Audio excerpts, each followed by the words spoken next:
एक बार नंदगांव में मैया यशोदा श्री कृष्ण की बाल लीलाओं से परेशान होकर छड़ी लेकर उनके पीछे दौड़ी। कृष्ण मैया के क्रोध से बचने के लिए भागते भागते एक कुम्हार की झोपड़ी तक पहुंचे। कुम्हार अपने घड़े बनाने में व्यस्त था, लेकिन जैसे ही उसने कृष्ण को देखा तो भाव विभोर होकर उनके चरणों में गिर पड़ा। कृष्ण ने उससे कहा, कुम्हार जी, मेरी मैया बहुत क्रोधित है, छड़ी लेकर मेरे पीछे पीछे आ रही है, कृपा करके मुझे कहीं छिपा लो। कुम्हार ने तुरंत उन्हें एक बड़े घड़े के नीचे छिपा दिया। कुछ क्षणों बाद मैया यशोदा वहाँ आई और गुस्से में पूछा, कुम्हार, क्या तूने मेरे कान्हा को कहीं देखा है? कुम्हार ने भक्ति भाव से उत्तर दिया, नहीं मैया, मैंने उन्हें नहीं देखा। यशोदा तो चली गई, लेकिन घड़े के नीचे छिपे कृष्ण यह सब सुन रहे थे।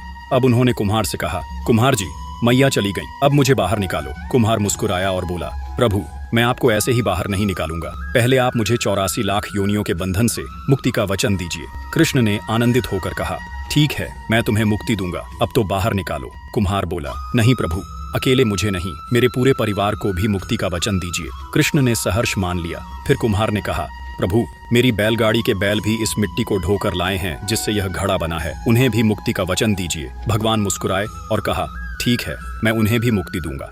अब भी कुम्हार नहीं माना और बोला, प्रभु, बस एक अंतिम इच्छा है, जो भी मनुष्य हमारे बीच हुए इस संवाद को सुनेगा उसे भी आप 84 लाख योनियों के बंधन से मुक्त करेंगे, ऐसा वचन दीजिए। भगवान श्री कृष्ण कुम्हार की निश्चल भक्ति और प्रेम से इतने प्रसन्न हुए कि उन्होंने यह वचन भी दे दिया।